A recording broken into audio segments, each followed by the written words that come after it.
Conspiracy Guys. My name is Gordo, and joining me here, I have club and radio DJ turned author Mark Devlin, author of Musical Truth and Musical Truth 2. Musical Truth Harder. I don't know. That's a long running joke, and it probably didn't land. So we have Mark here. We met him last year at the Open Minds conference, and he opened our minds about some modern day pop idols. Let's say is probably the best choice of verbiage. And told us all about the evil Illuminati within the movie and music industry. And Musical Truth goes a little bit deeper, goes into maybe like the dark science of the world behind the music that we're listening to. And we're going to talk to him today. How's it going, Mark? Thanks for joining us. Gordon, good to be with you. And people wouldn't believe what it took for us to connect. I I told know. you I was a technical Luddite, and I'm a walking advertisement for pre-recorded shows, trust me. We smashed two computers, so this has already cost us thousands to get this on air.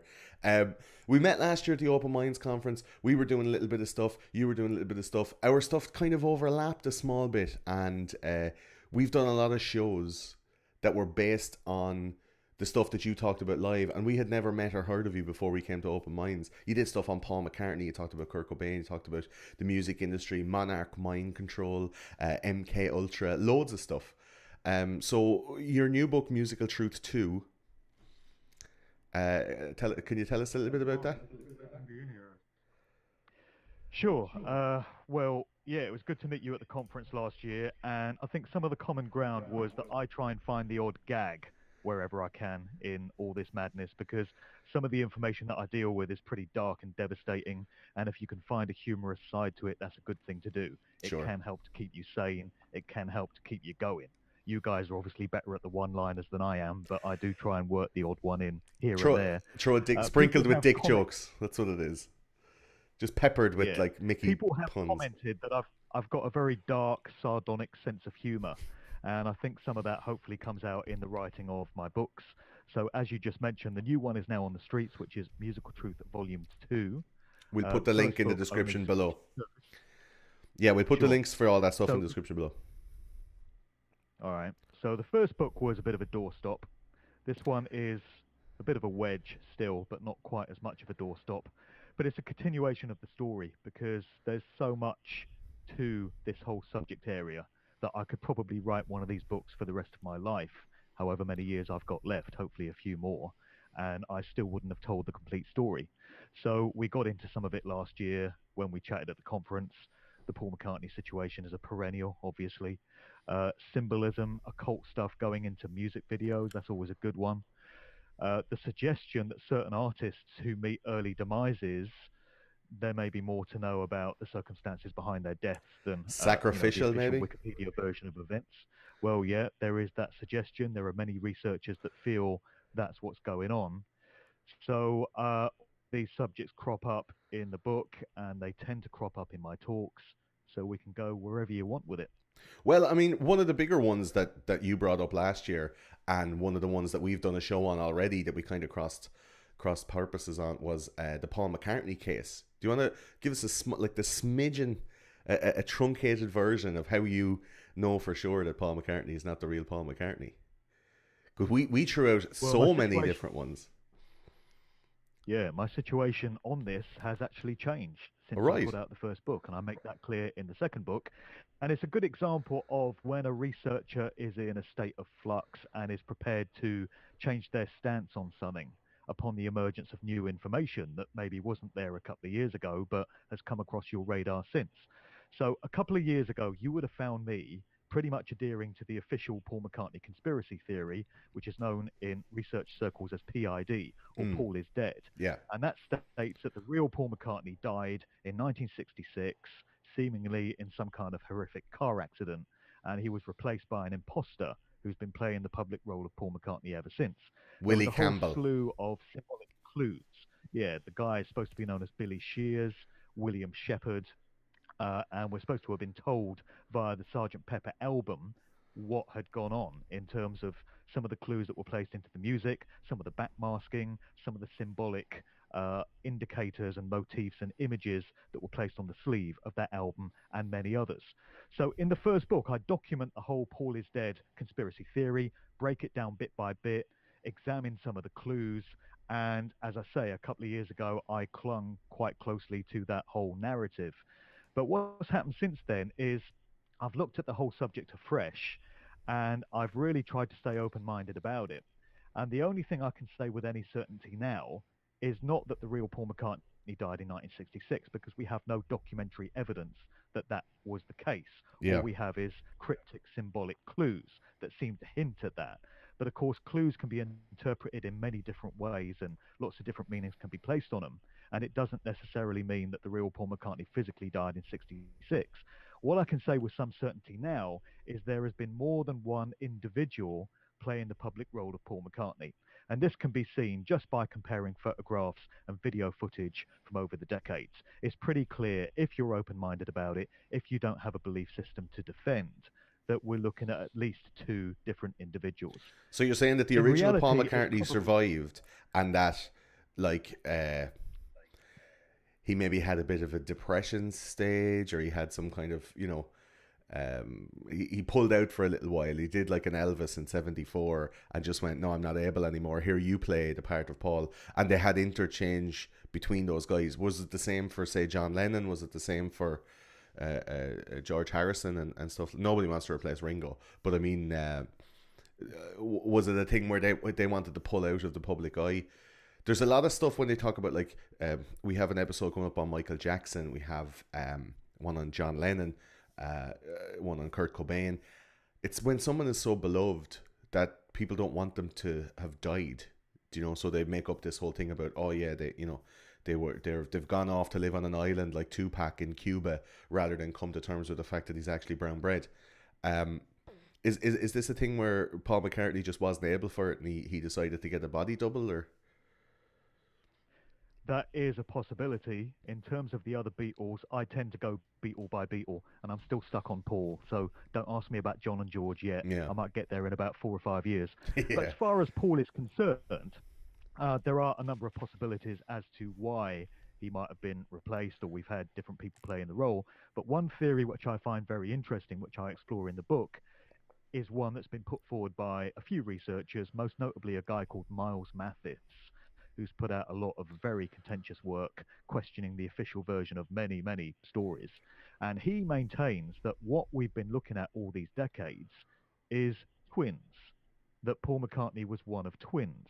And what we've actually seen is fraternal twins, not identical twins, but fraternal twins, stepping into the role at different time periods, which would account for the slight changes of appearance.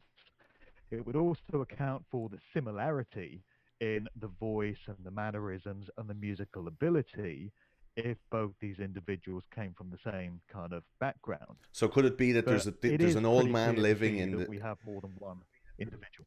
There's an old man living in the McCartney estate now. He's like an old kind of drunk dude, and he'd give tours of, the original McCartney house, and he looks identical to what an older, more haggard, less luxuriously lived Paul McCartney would look like. Just like somehow a lad who's just broke his whole work in his whole life, who just looks like Paul McCartney, lives in that house, has a picture of, young Paul and young John just inside the door.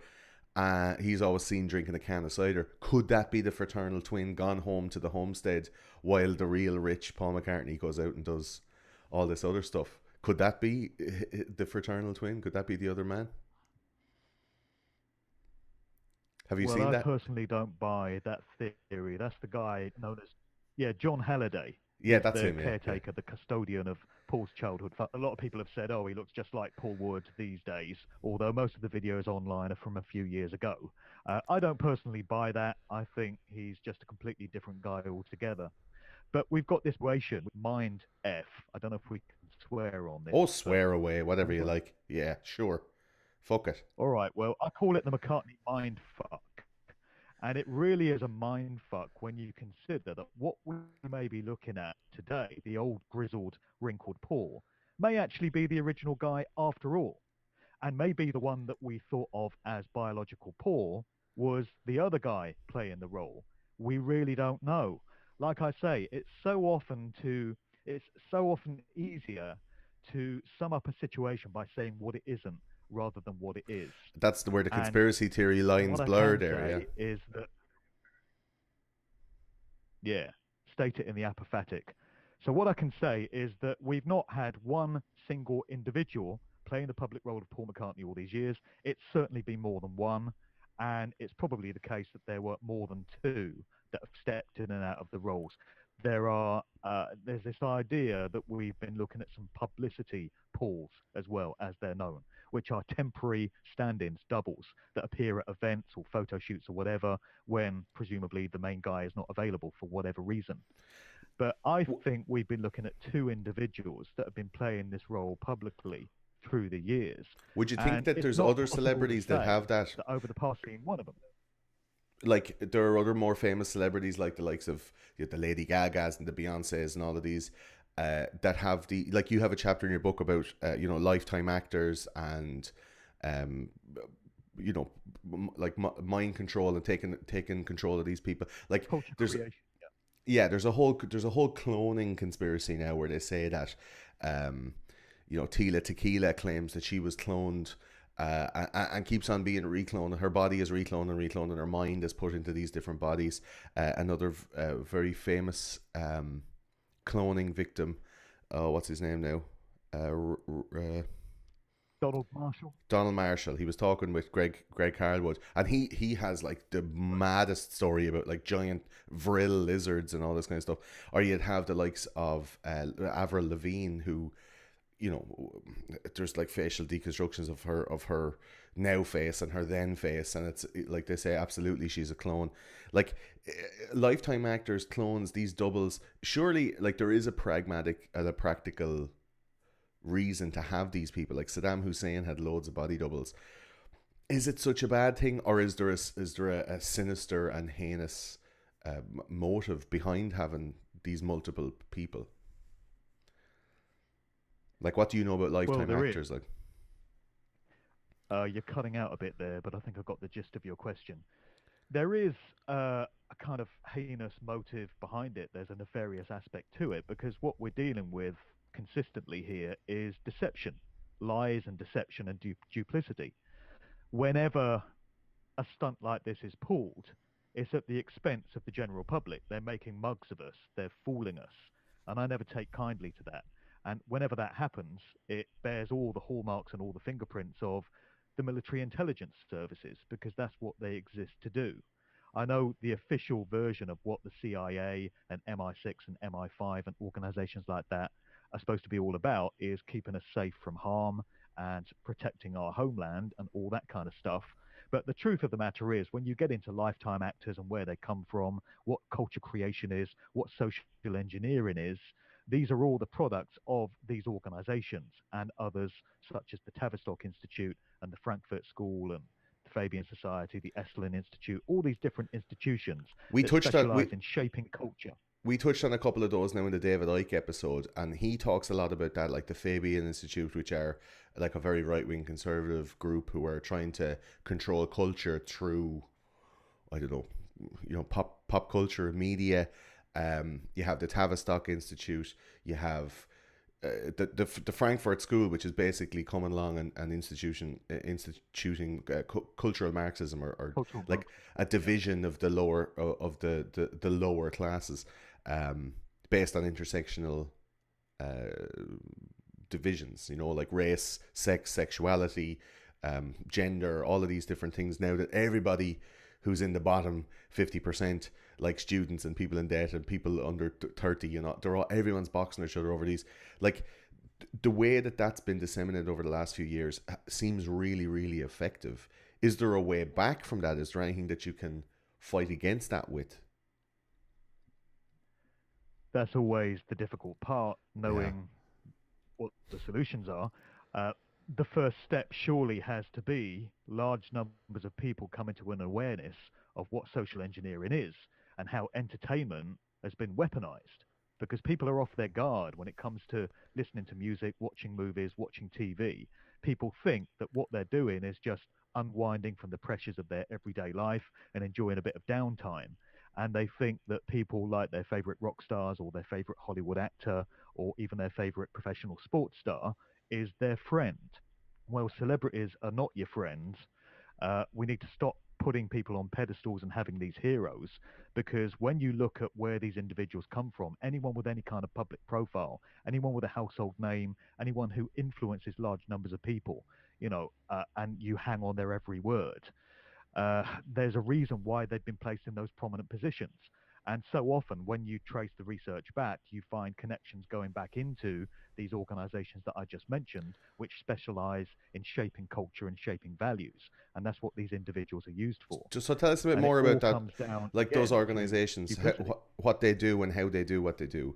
Like how specific? Can you give us a specific case where they took a person, molded them, and then put them into a situation where they can influence culture and society? Have you got any specific examples? The best examples come from the 1960s counterculture when you take it back to, the hippie era of the late 1960s, because the fingerprints of the CIA are all over that scene when you look at some of the heroes. The Grateful Dead were one of the prominent groups that emerged out of the counterculture of the late 1960s out of California. And two of the members of the Grateful Dead have direct connections back to the CIA. Two of Oh, the other members have connections into the Bohemian Club, Bohemian Grove, an occult secret society. You have the road manager for the Grateful Dead, Alan Trist, whose father, Eric Trist, was one of the founding members of the Tavistock Institute of Human Relations back over in London. So you have connections all over the place. You have guys like Dr. Timothy Leary, Ken Kesey and his Merry Pranksters, Gordon Warson, who's the guy that is credited with discovering magic mushrooms and popularizing those in tandem with all the LSD that was coming in the 1960s, and that was popularized by Leary and many other people like that. And there are connections for days going back into the CIA, and there's documents and private correspondence that's been put forward through Freedom of Information Acts to prove this was the case. And how do you so it starts to look differentiate? very much like that whole. How do you differentiate the recreational use of LSD and then the military? We did a whole episode on psychedelics and the history of LSD and how it was created, and Dr. Hoffman and all of this, how it was accidentally discovered, the synthesis was accidentally discovered, and then it was used in various mind control experiments or scientific tests, and then eventually was made illegal because they're like, whoa, we can't have people using that. Now it's being used to treat people with PTSD and all these kind of psychological disorders. Like where do you draw the line when you're saying, like, yeah, a load of people taking LSD, they can be traced back to the CIA, but because the CIA were so heavily involved in the manufacture and implementation of like weaponized psychedelics for dumping on the enemy, all of these experiments were done, or on trying to meld somebody's mind into like a malleable puppet. They'll put some LSD in somebody, and hypnosis and all that stuff. They're able to condition someone. Like, it's hard to separate that history, the nefarious history, from somebody who could be trying to do something good with it. Like, is everything to do with LSD in the counterculture like a nefariously sourced? Like, the Grateful Dead seem like, I didn't know that they were that insidious. Like, you see the Deadheads, and they're the guys who are like, oh, we're free and easy, and it's like tune in and turn on and drop out, follow the band around the country and wear tie-dye t-shirts and just be cool. Like, is that whole culture of the hippie movement poisoned with CIA operations? You have to look at the timing of when all this stuff came along. And interestingly, fans of the Grateful Dead were known as Deadheads, and Mm. there's a clue in the title there. What they were trying to do was to cultivate an entire generation of young people that were tripping out, getting stoned, dropping out of society, listening to all this psychedelic rock music, and staying away from any kind of activism or paying attention to everything else that was going on in society at the time. You can look at other popular phrases as well, such as hippie. The word hippie and also hipster originates from the days of opium smoking in opium dens, when people would go in and lie on their hips and get high off an opium pipe. And And then check you've got out. the word punk, the scene which came along pretty much to replace the whole hippie thing a decade or so later was the punk scene. And you look at the origin of the word punk, and it's not too complimentary. It means a young homosexual bloody sex slave in a prison, or an obnoxious, undesirable, useless, pointless young man when you get into the etymology of the word punk. So none of these terms are particularly complimentary, and it gives a clue as to what the social engineers really think of the people that are buying into all this stuff, the contempt that they have for them. As far as the LSD thing goes, you've got to frame it in the overall timing of when all this stuff became popular. There were so many social changes going on in the US at the time. You had the Vietnam War waging overseas. You had all the political unrest with the Black Panthers and the feminist movement and all these social uprisings. You had all kinds of problems going on, and all of it went in tandem with each other. You had the arrival of the birth control pill at that time as well, and this whole movement towards sexual emancipation. You had all this talk of the age of Aquarius and all this kind of new age uh, stuff that was coming along at the time as well. And all of it went hand in hand. LSD just appeared in endless quantities, seemingly out of nowhere. All these hippie gatherings, all these festivals that were taking place were absolutely swamped with the stuff. And when it comes so quickly in such large quantities, in tandem with other major social changes, it's pretty clear that something is going on beyond random chance and random happenstance. And we Will saw you? the same thing happening in the UK 21 years later with the whole acid house scene. And that's how I kick off the new book, by comparing the acid house movement and what that led to, the massive worldwide electronic dance music scene that we've now got everywhere. Absolutely huge. So you think that It there's a bears so many of correlation the between same. that counterculture that was like the Doors and the Grateful Dead and all of these bands that were in the Valley at the time. I mean, you've been in California to go into that. What's the name of that book? Laurel Canyon, yeah. Laurel Laurel Canyon, yeah. Canyon. That whole situation, like Jim Morrison being an eight, like we have an episode in this season coming up on Jim Morrison and his military background, let's just say, but like that whole movement, we think was echoed, the way these kind of things happen in 30, 25, 30 year cycles where they start coming back again. Now we're back in the 80s, but in the 90s it was very much a 60s revival. It was a summer of love, it was ecstasy, electronica, trancing out, and a lot of jobless youth. A lot of, we were just coming out of a recession in Britain, particularly in the Thatcher years, like crazy recession. People were just fucked off, and all the way into the early 90s, loads of people had just checked out of society, and there was a revival of this, the late 60s, early 70s hippie slash punk movement. Was that purposefully constructed that way to make people check out, and is it being done again now? Well, I think it was all planned.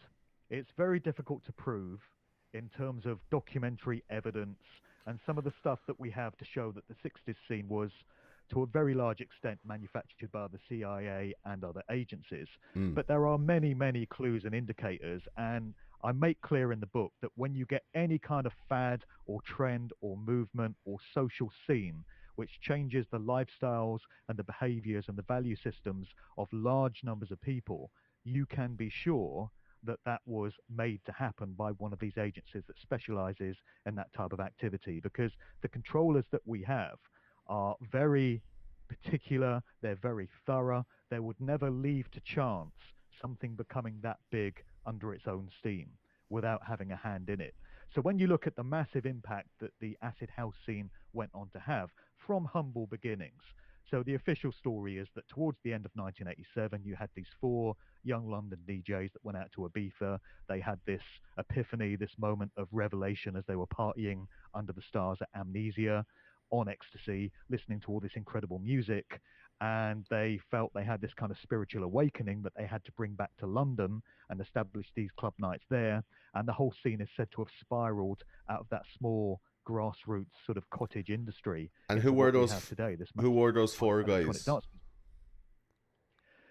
Paul Oakenfold, Danny Rampling, Nicky Holloway, and Johnny Walker. So Oakenfold and Rampling have gone on to have massive careers.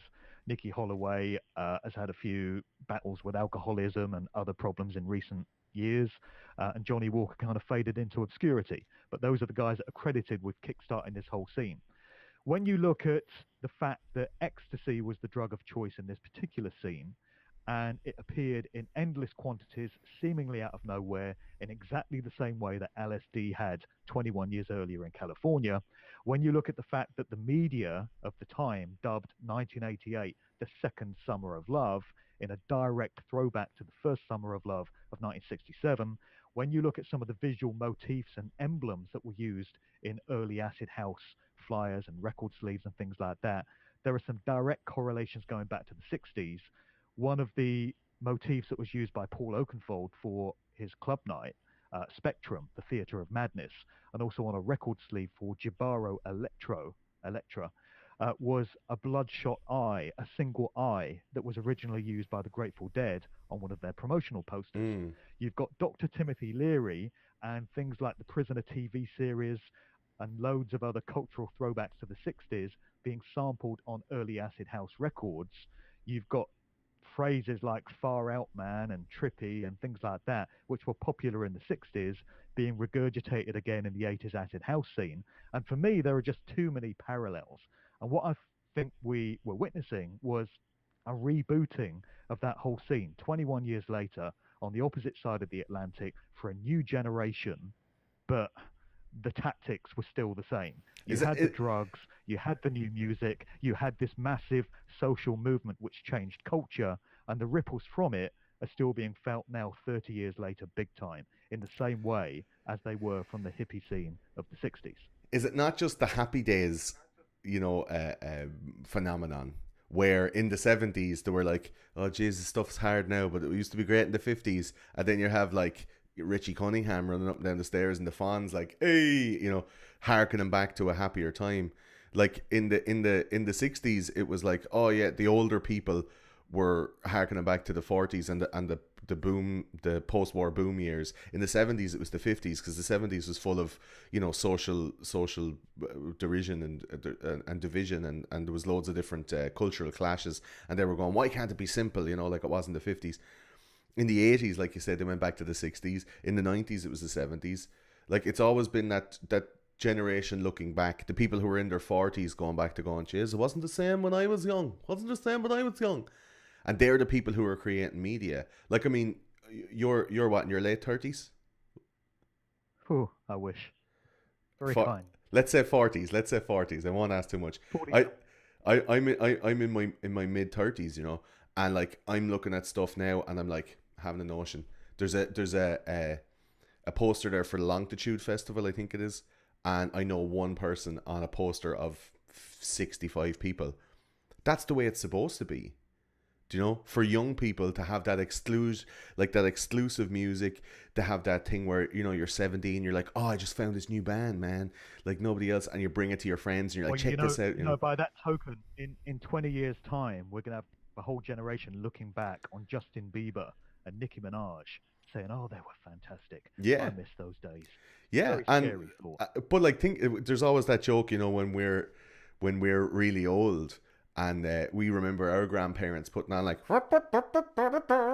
we'd be going, oh, there you go, darling, put on that mini disc player there, and put on Smack My Bitch Up, have an old boogie. Like, that's the joke. When we get old, that's what we're going to listen to. But like, is that not the way it's supposed to be? That we're always harkening back? Is it manufactured that people in the 80s who are living in a time of shite economics, nowhere to live, no jobs, no money, Boys in the Black stuff, gives a job, nothing happening.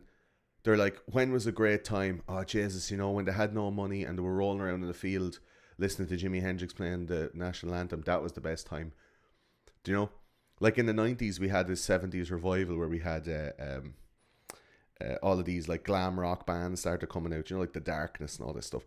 And there was a whole grunge scene, which was the reconstruction of that late 60s kind of like dirty hippie scene, where it was this trancey kind of wavy stoner music. Like, all of these musical styles keep repeating themselves again and again.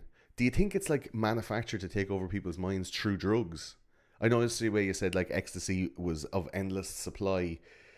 Like it doesn't seem as insidious, but if you have, I don't know, inside information, or if you have certain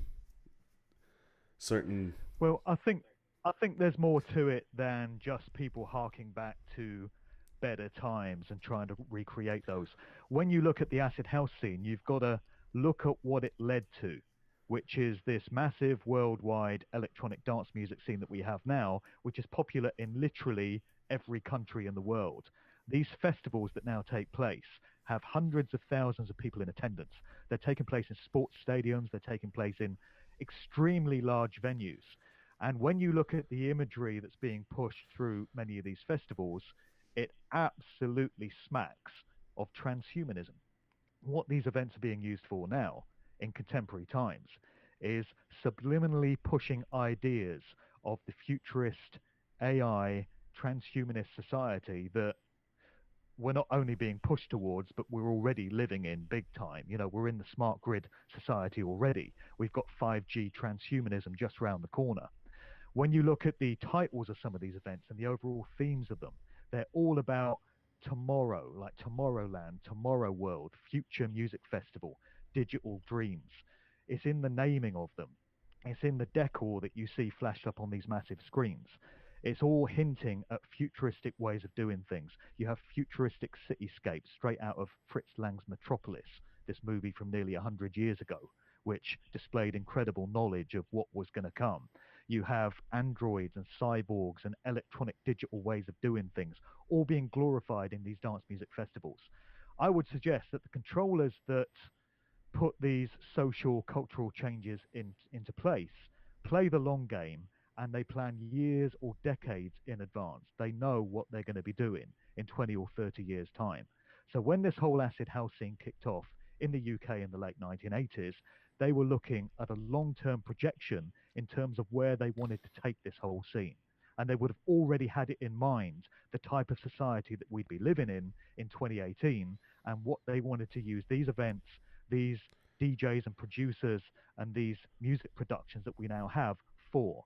Dance music now is all electronic, it's all digital in the way it's put together, it's all to do with sound frequencies, and there's all kinds of things that can be loaded into those kinds of recordings So you by have a people that know what they're doing. chapter then in the book, then the science of sound. You talk about Right. maybe ancient technologies, or ancient uh, how would you say, like inert scientific frequencies that the brain operates on. And some of the stuff we've talked about on the show before is that like music is in 440 hertz. That's what natural tuning is, when really it should be 434. And that whole thing is because they want to like disrupt our neural net between each other, so we can't communicate Yeah, telepathically. four, Like three, it's, two, versus four. yeah, 432 is what it's, sorry. Or we've seen videos, we talked about it in the David Icke episode, about the guy, and he gets the slate slab, and then they put sand on it, and then they put a certain Cymatics, yeah. so mad they put the certain frequency underneath, and then it changes into Electrical like four pattern and a six and an eight and a 10 and like that kind of stuff is alleged to be used during the creation of the pyramids. And it's a science that we've forgotten. Do you think that that stuff is being put into that, as well as like binaural beats and like subtle hypnosis and all of these other types of sound sciences? Do you think that's really being put into music? Well, absolutely. In the same way that sound can be used for healing, and it's been shown to be, particularly through these cymatics experiments, and you have therapy centers all over the world where they use sound for healing. And it's been known to bring people out of persistent comas. It's been known to heal all kinds of neurological diseases because of the way that sound, in its harmonic natural state, interacts with human brain waves and the functions of the human body. But in the same way that it can be used for very positive, uplifting means, in the hands of someone with malevolent intent, it can also be used to do great harm. And when you're talking about sound frequencies on an unseen level embedded into recordings, you don't know what kind of effect that can be having on the listener on an unseen basis. So when you look at where the dance music scene is now and all the productions being electronic in nature and sound frequencies being embedded into them, When you combine that with a situation where you've got a large number of people, hundreds of thousands at a time, absorbing all this music whilst under the influence of mind altering drugs and in a communal setting where they're all kind of pooling their consciousness and they're having all this imagery, all these subliminals beamed into their subconscious mind through the decor, through the stuff Willingly. that's flashed up on the screens at these dance festivals. I think that is potentially a pretty dangerous combination. Mind altering drugs, subliminals, and sound frequencies. If we take the view that those who control these industries do not have humanity's best interests at heart, and that they see the young people that come along to these types of gatherings as lab rats in a massive social experiment, then I think we've got a pretty nefarious situation going on, or So potentially so. so who's doing this then? Who is the day that we keep talking about? Is it like, you know, the lizard people? Is it an overarching cabal of Jews? Are we talking about like the Rothschilds? Are we talking about, there's always the the spooky dark man in the background, or the Council of 12 who are trying to control everything. Like, there's a lot of people at work there then putting that stuff in. I mean, you're talking about like music producers that aren't that high up that are allowing these beats and frequencies to be put into this music. There's lads with technology to be able to take those songs apart and find that stuff immediately. If it was in there, maybe it's only broadcast when there's live gigs on, so it's much harder to detect or whatever. But like, who's doing it, and to what end? Is it to control and enslave humanity?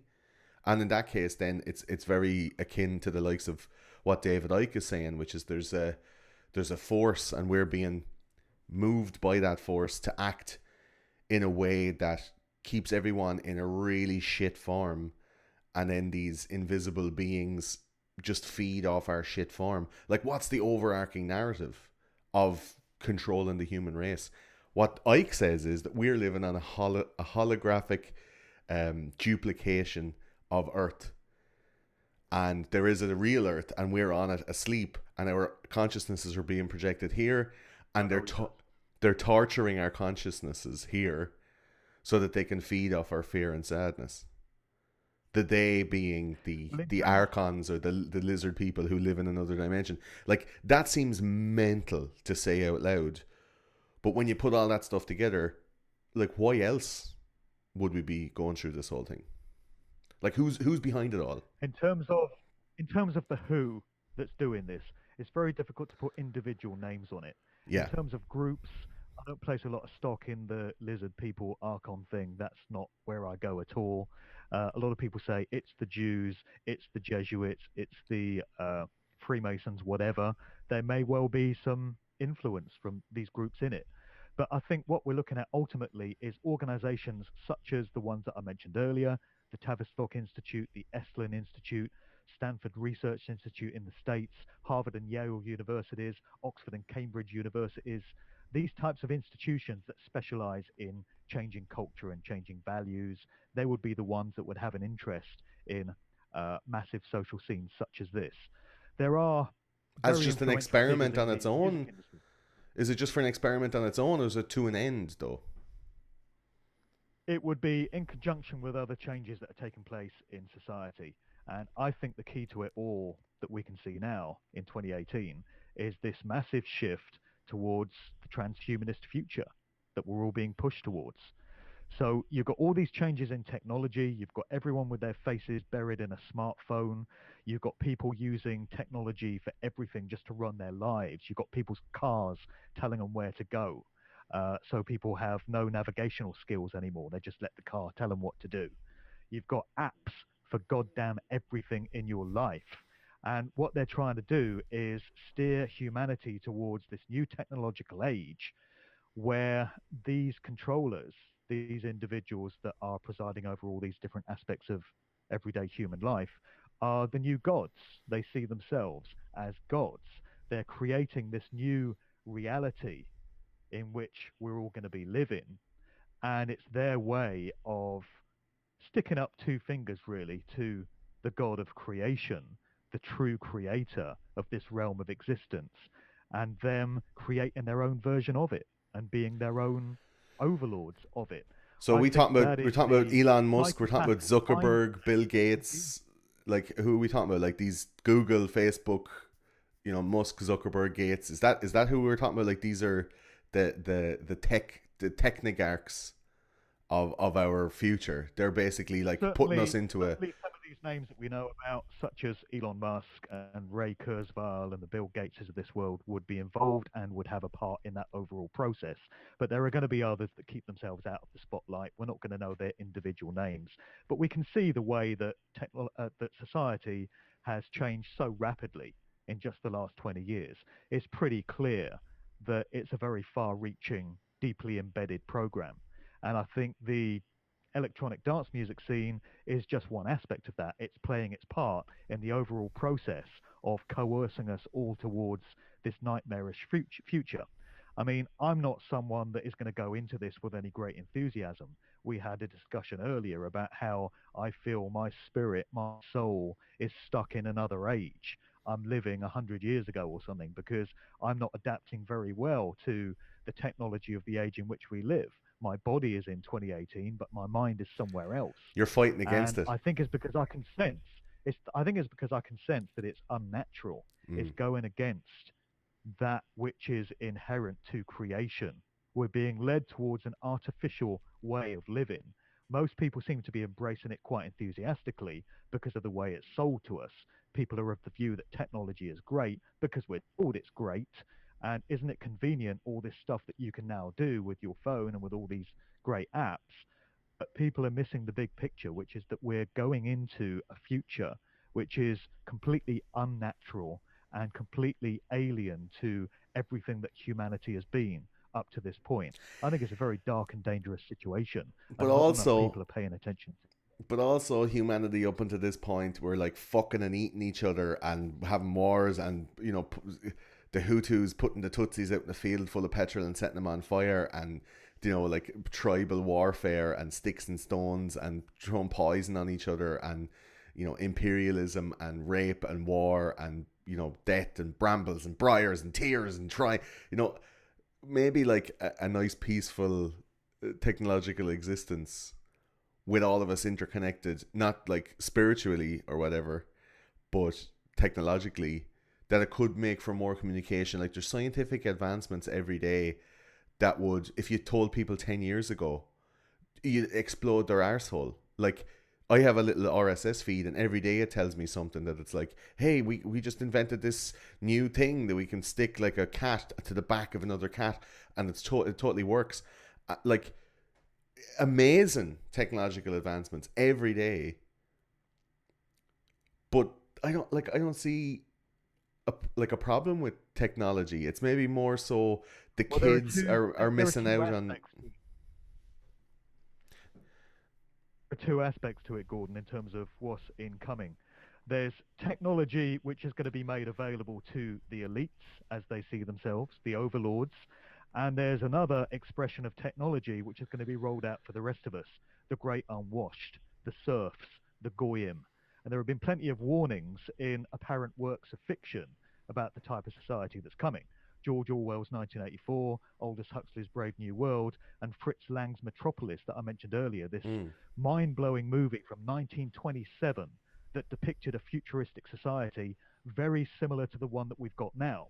And it was set 100 years into the future, which is only 9 years away from where we are now. And in that movie, you had an elite ruling class that lived in this futuristic cityscape above ground. And below ground, you had the working class, the servants, that were in complete servitude to them, toiling in, horrendous conditions, serving their elite overlords. The That Morlocks. is the type of society that they've got in mind for us, I would suggest. Yeah. So you've got technology that we hear about, such as being able to upload your consciousness into a cloud and then being able to download it into a new body. This is the type of thing that Elon Musk and Ray Kurzweil and guys like that, futurists, are talking about. But then you've got things like microchips, implants, this madness surveillance technology that we've got everywhere now to keep tabs on us, and all the data gathering that's going on, and all the information that's being held about us, even down to our biometrics and our very DNA. That's what's in line for the serfs, the rest of us. Control, The control working class. mechanisms, like, yeah. So yeah, so you've got one type of technology that's going to be reserved for this certain class, and it's all about trying to improve their lives, trying to prolong their lives, exploring new realms of consciousness. But for the rest of us, it's all about control, surveillance, keeping us in line, and probably a heavy dose of eugenics and population reduction in the mix as well. But That's the reality of this future that we're going into. for every oligarchical method of control, you brought in all these laws and stuff like that to keep people in line. You brought in country borders, you brought in more strict like airline travel regulations and all this stuff to control, maintain and control and keep everyone where they're supposed to be.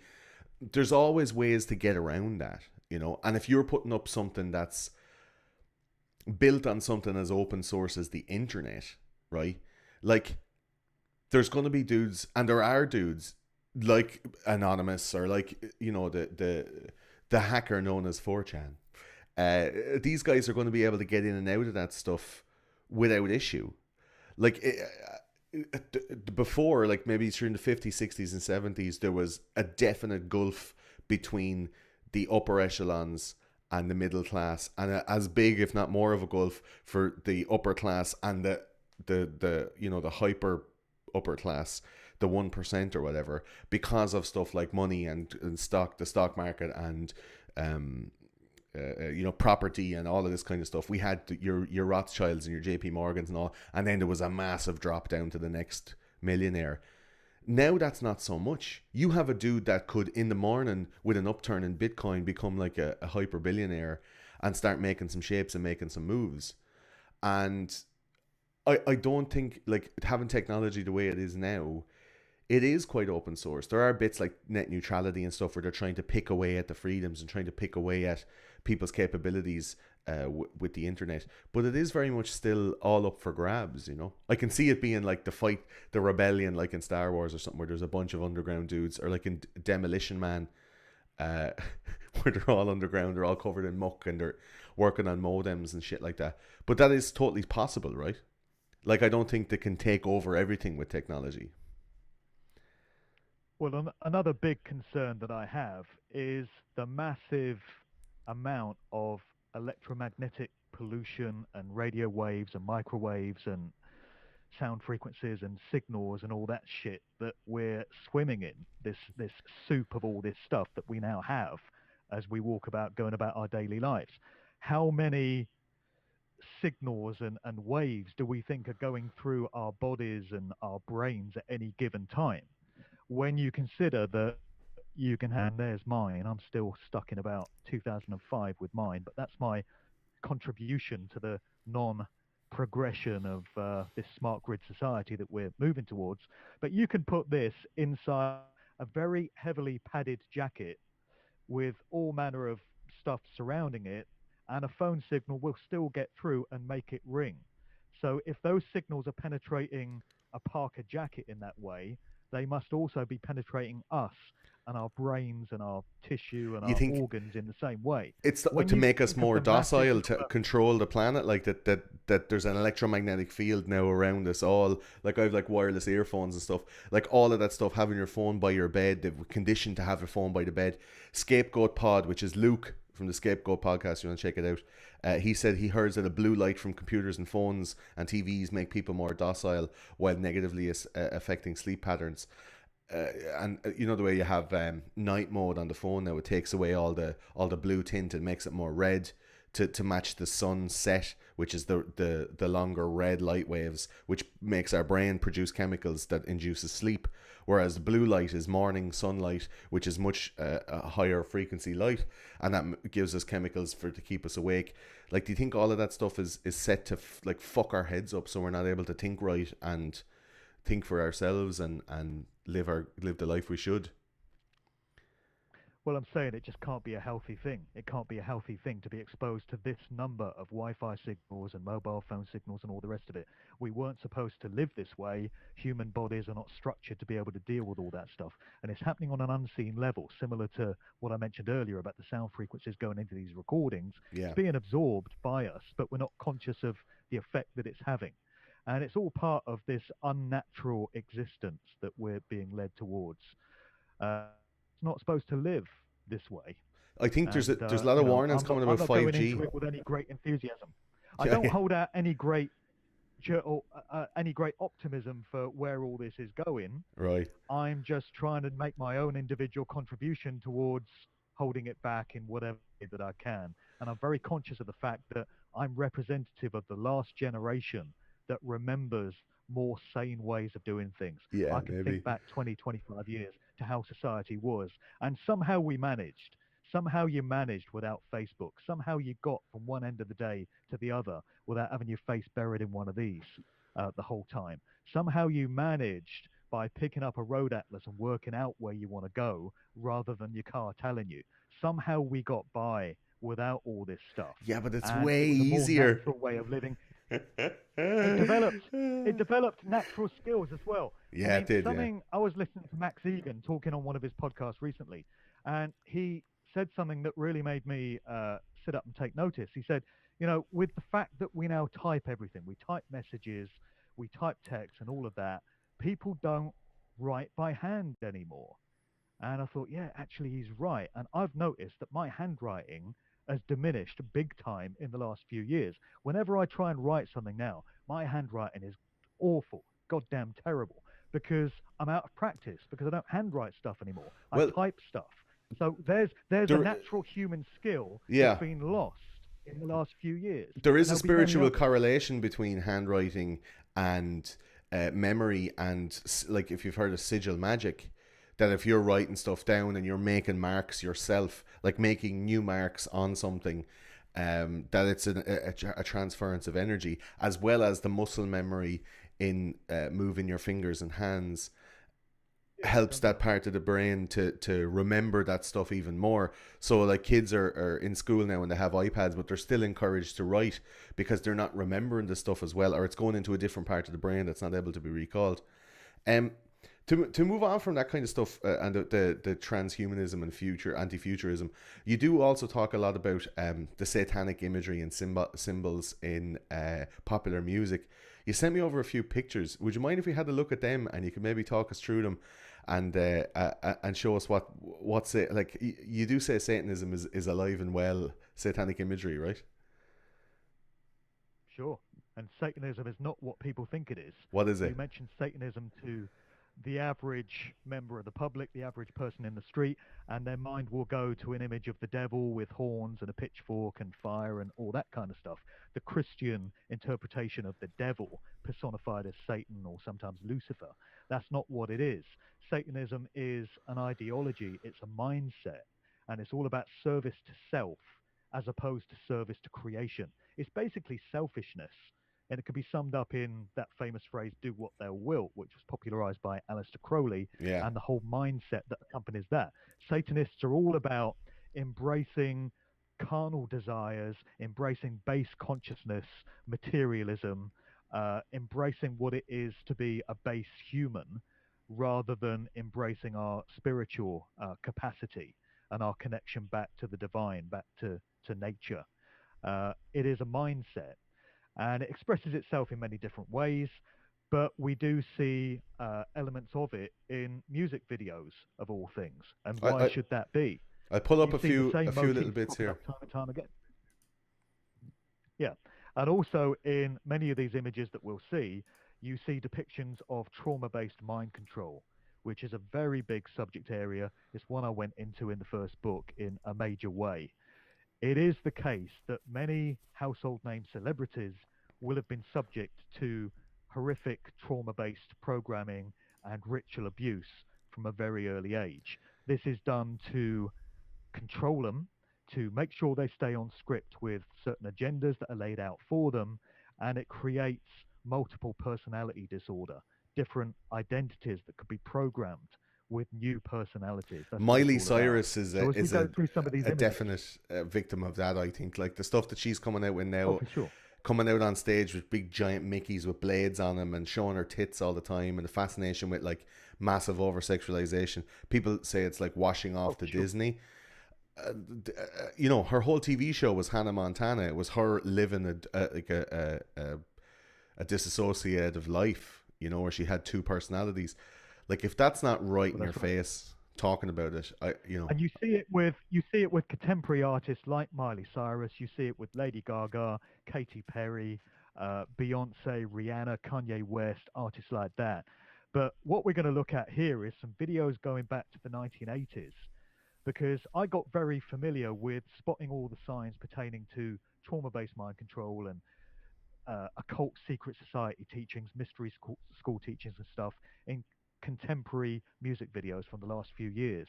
But during the course of research for this book, I thought, wouldn't it be interesting to go back to the 1980s, the decade that I grew up in, and which first turned me on to popular music, and see if these same motifs and symbols are right there and were in have they front of always our been faces there? the whole time.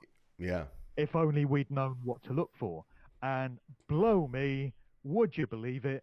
There they all are, all lined up in so many of these popular music videos. And the thing to remember about the 1980s is at the very start of that decade, we had the advent of MTV, this new phenomenon where music videos were being produced specifically for broadcast on this channel to be absorbed by millions of viewers. So, what a great way that was to get all these kind of subliminal images into the subconscious mind of the viewing public via MTV, with all these big budget, lavish productions that we saw during that decade. And many of these videos were directed by Hollywood stars and Hollywood directors that had previously worked on blockbuster movies. Now they're being wheeled out to produce promo pop videos and to get all that imagery into it. So we see so many examples of it as we go through this decade. So do you want to go image by image? Yeah, we can fly down through them. If you want to skip, just let me know. You should be able to see them on your screen as well, can you? Yeah, so I can see this Masonic handshake that we've got Mm. at the end of Bonnie Tyler's Total Eclipse of the Heart video. That one it doesn't disappoint. It's shot in a Victorian Gothic mental institution. You've got depictions of dissociation, of kids flying, of demonic glowing eyes. And at the very end of it, you've got this nice Masonic handshake to finish things off. This was directed by Russell Mulcahy, who was a Hollywood director. He worked on a whole bunch of Duran Duran videos, loads and loads of them. So the next one down there is from Madonna's Like a Virgin. What we see here is she's cavorting around the streets of Venice in a gondola and stuff, but she's being romanced by this guy who, at a certain point in the video, takes to wearing this really creepy lion's head, this animal head. And we see this in many, many videos. We can also look at movies such as Eyes Wide Shut and The Shining, another Yeah. Stanley Kubrick movie, and you see depictions there of so-called elites dressing up with these creepy animal heads. I think I have a couple I've of got them some here, other do I? images. Yeah, if you go down to that one, if people, the one above it, you had it, the party thing there. Just go up a couple.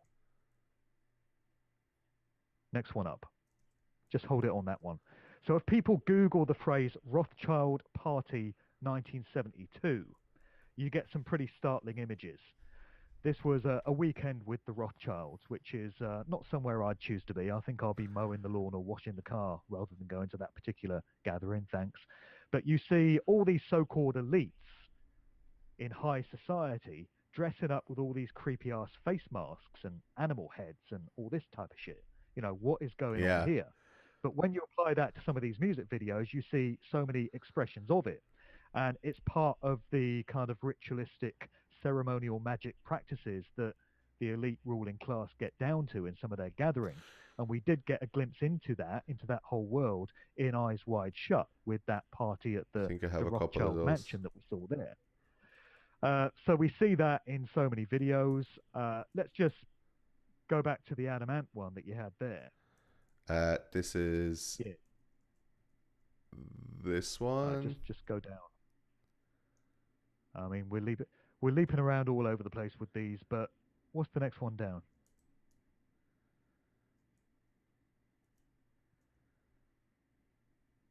Are you You seeing had it at the a same time as still me? from an Adamant video.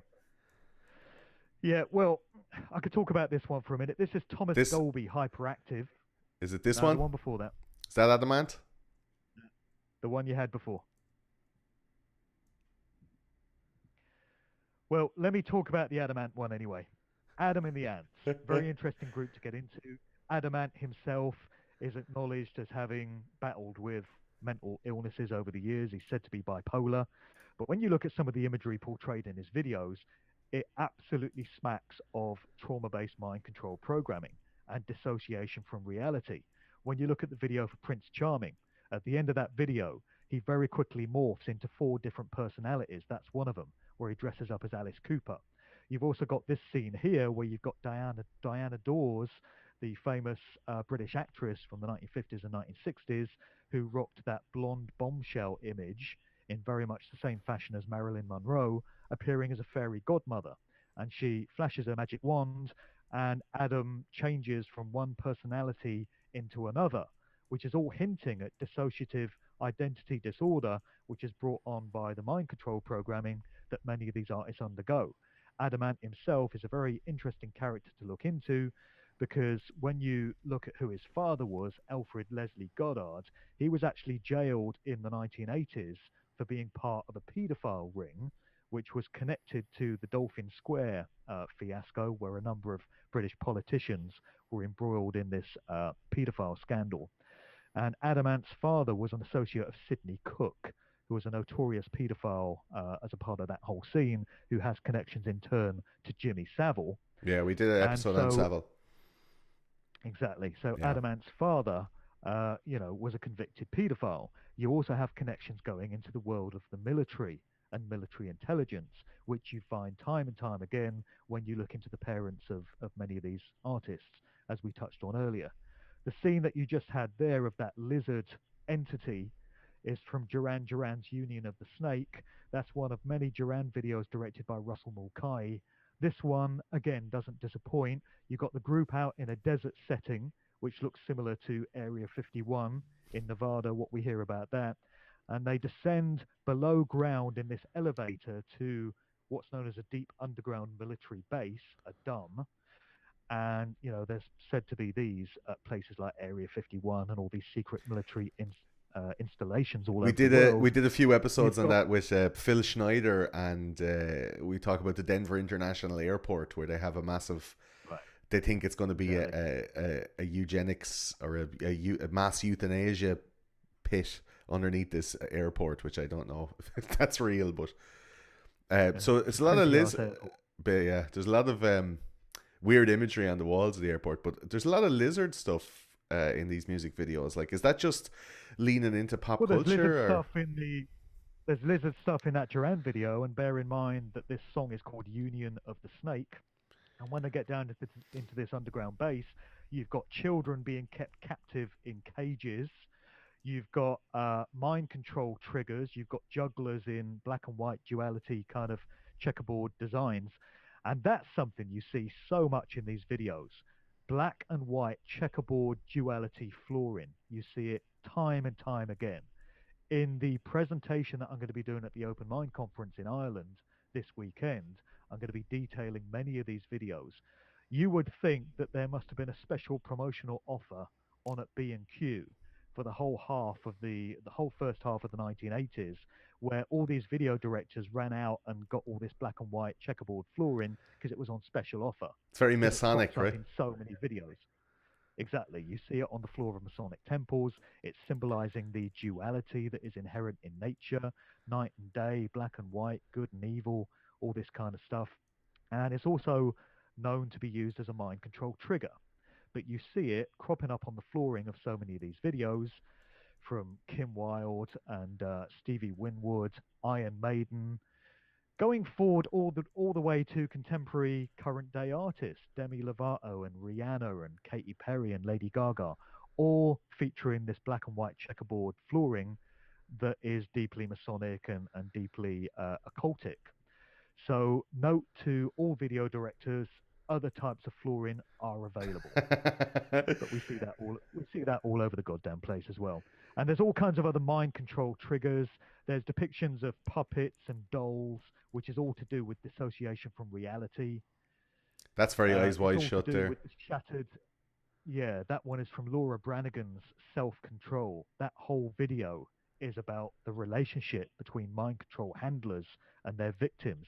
That particular video from 1984 was directed by William Friedkin, who's the Hollywood director that did The Exorcist and many others. We also had Diane Keaton, who was an actress in The Godfather, who directed the video to Belinda Carlisle, Heaven is a Place on Earth.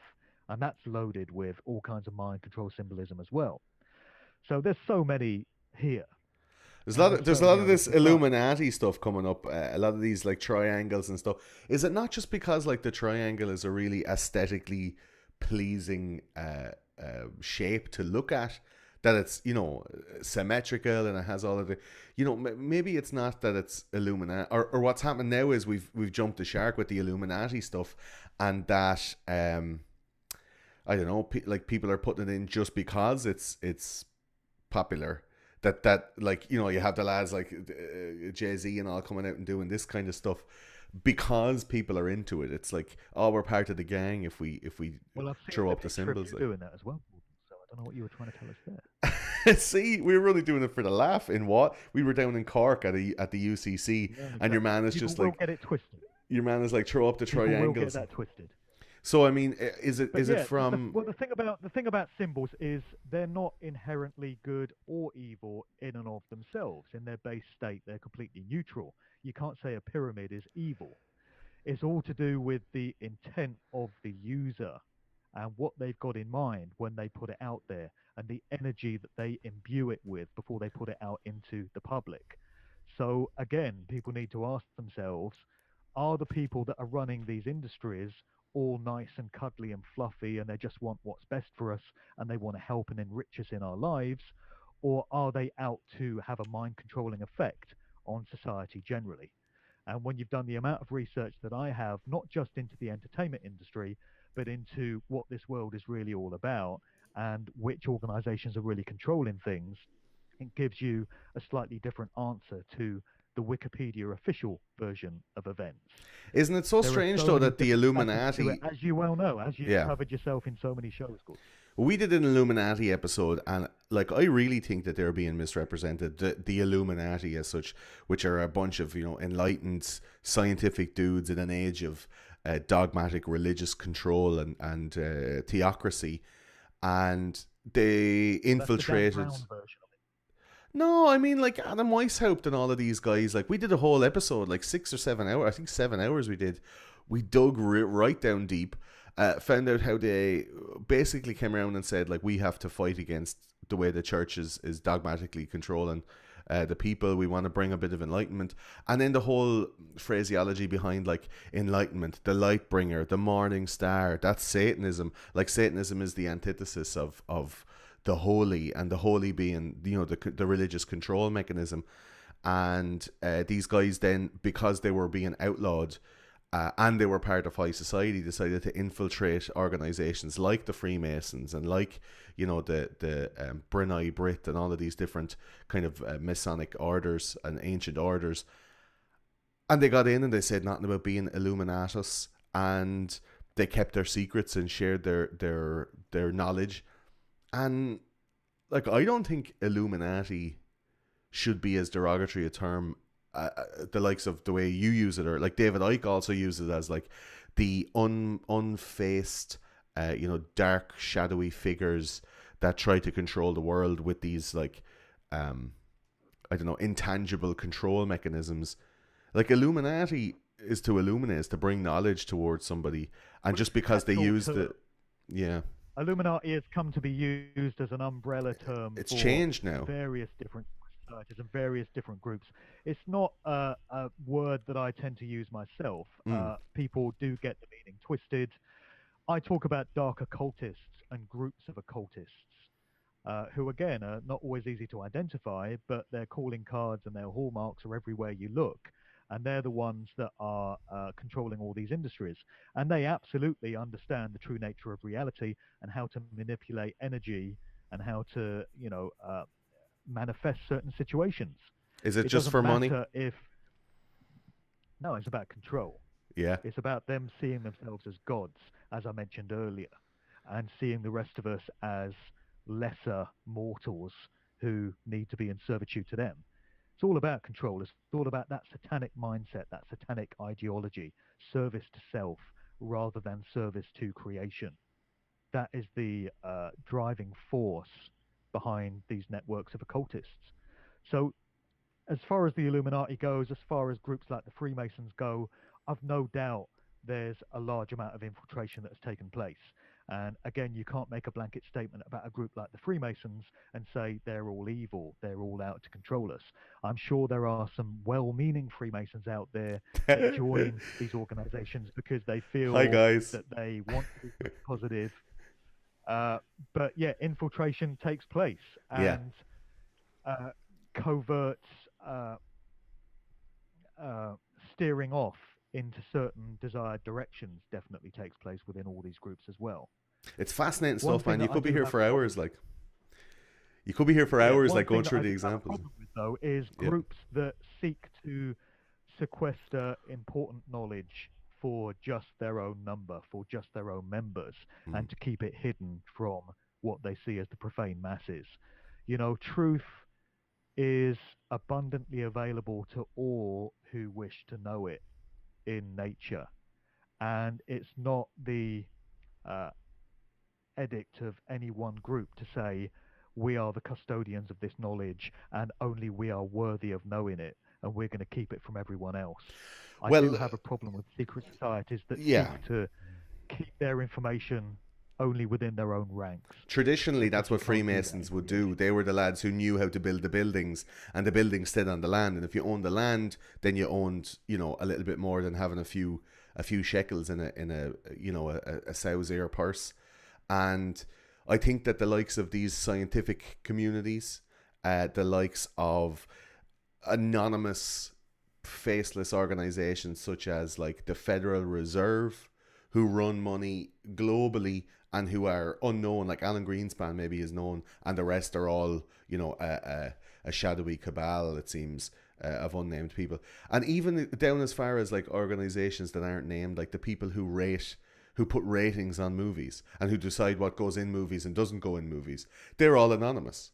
And there's loads of stuff in movies that's asked to be put in or asked to be taken out because it doesn't gel with what's allowed to be broadcast to the masses. And we have no control over those people or how they do that registration or that classification system. So there's loads of stuff that's being left out of media because of those classifications. Like, if you're not willing to show your work publicly and have a public face, maybe you shouldn't be taken as legitimately as someone who is willing to put their name beside their work. Would that be something that, like, you put your name on your book, you are Mark Devlin, you think this stuff, and from your first book to your second book, you've gone, shit, I was fucking maybe wrong about Paul McCartney. Like, don't hang me on my Yeah. previous work, you know? I always say that in the I'm all show. about transparency like that. I've I never used pseudonyms. I'm Yeah, very honest about the fact that if I discover some new information that might conflict with something I've said in the past, as you said, I will openly express that. yeah, I think that truth is to be made available to all so that everyone has the opportunity to understand it if they choose to come to it. Now, if you place the truth in front of somebody and they reject it, they scoff at it, they laugh at you, they tell you you're crazy, it can't possibly be true, then you've discharged your yeah, responsibility. The onus now is on them. they're They not had ready. the exposure to that truthful information, they chose to reject it. Okay, Yeah, that's their karma. You've done your bit by putting the truth out there and making it available to anyone that, of their own free will, makes a decision to come to it. It's all about consent and free will. Consent and free will is everywhere in the universe, in creation. It was even there before we consented to be born into these lives, into these bodies. The consent in spirit soul form for us to come and undergo these experiences was there even then. So that's why so much of the work that I do hinges around free will and consent. That's why they do things like put subliminal messaging into music videos, because it's their way of revealing the truth, albeit in a cryptic, encoded way, to people. And as far as they're concerned, if you're too dumb or too profane to be able to understand what's being communicated by the symbolism, that's your problem. They've Yeah, done their bit by telling you where they're coming from. It is a very sick, twisted way of looking at it, yeah, but it is a cynical, major all part right, of yeah, the mindset of these yeah. occult controllers, because they understand that free will is the key to so much It's in our this only realm of currency, existence. really. Free will is the only thing we actually own ourselves, with everything else being owned by It's our organizations. greatest And gift. It yeah, really is. It's our yeah. greatest blessing, the capacity for free will Just and for consent. a thought on the top of my head right now. Maybe that's why the younger generation, like these Generation Z and the digital natives, everyone under like 25 is now going out marching in the streets over consent. And I know this is just a thought I'm having right now, that consent is the thing that's been taken away from a lot of people, and free will and the choice to do stuff is being taken away from a lot of people. And there's so many people out in the streets protesting now to get back that control of their free will, like the Repeal the Eighth movement that's going on in Ireland, where they're trying to, take away an amendment to our constitution that stops people from getting an abortion, and people are dying because of it. And people protesting in America about consent and rape and non-wanted sexual contact and all this stuff. Like, it's huge now, because it's not because of women are just after getting uppity and they're fed up. It's like there's an atmosphere globally that our free will is being taken away, and it's manifesting itself in these conversations around consent and free will, where people are being manipulated in one way or another, and then saying, I'm not going to take it anymore. Maybe is that's just came to me now, that when you're talking about consent and free will, that like there's loads of different types of movements all over the world now that are in the media all the time about consent and free will. It seems Well, that's there's where social engineering and cultural creation comes in. You could take it back to what we were talking about earlier, the 1960s, where you had the birth of the feminist movement, spearheaded by Gloria Steinem, who, by the way, was another CIA asset. the There's female documentation eunuch. to show that she was on the books of the CIA, so that whole movement now has to be called into question in terms of Mm. its authenticity or what the overall aims of it were. So people at that time that bought into the feminist movement thought that they were all about equal rights. They thought that they were all about empowering females. But the cynical viewpoint about it is that the whole thing was to get a whole bunch of women into the workplace so that they could be paying taxes and helping to prop up the whole financial system by the additional taxation that would ensue. There's Yeah, also the aspect of breaking up the traditional family I was just unit. gonna So say, you had women wanting to be the equals of their male counterparts, wanting to have high ranking jobs, high paid jobs. So they're going into the workplace, they're putting their kids into daycare. They only see their kids at weekends because they're working the whole time. So that traditional bond between mothers and children and that whole family dynamic gets broken, and society gets fractured in that way. That's and then the another way kid of is looking at it. raised by media, and you put a screen in front of its face, and it just gets the conditioning Well, at an earlier exactly. age. Okay, yeah, Exactly. you could go So on about it for when hours, large man. It's numbers of crazy. people adopt these behaviors and they think that they're doing it through their own free will, what's happening in so many cases is they're being coerced and manipulated into adopting these behaviors, but it's not actually coming from their free will at all. Their free will is being hijacked, and it's being created for them by one of these unseen organizations that specializes in changing culture in this way. So that's another aspect in which this valuable commodity of free will and consent is twisted and distorted so that people think they're making decisions for themselves. Look at the attitudes people have now towards, let's use the LGBT community as an example. I'm not making any kind of judgment on people from this community at all, just to be clear about it. I'm using it as an example of social engineering and how that whole thing gets done. So it's a social crime now to say anything critical about anyone that happens to be homosexual or transgender or from one of those communities. But that wasn't the case 15, 20, 25 years ago. No such provisions were in place in society. Why are they now? Is it the result of the natural progression of people's viewpoints and opinions on these subjects, or is it Tolerances. as the result of systematic social engineering that has been brought into place in line with, other far-reaching agendas? When people get all upset about, think of these terms that we have like anti-Semitic. You say anything vaguely critical of anyone who happens to be Jewish or identifies themselves as Jewish, and automatically you get the name tag of anti-Semite leveled at you.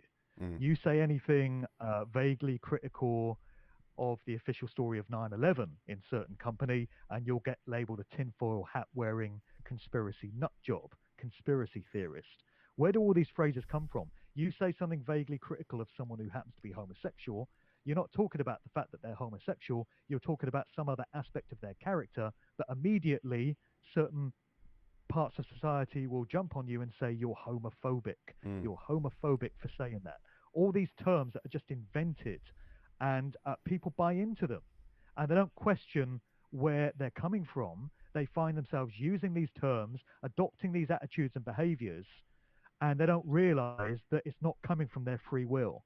It's being coerced and manufactured and created Like by a organizations that make these things happen. manufactured moral currency where you have to stay in the black, or else you'll lose your job, or someone will out you on Twitter and say that you've said such and such a thing.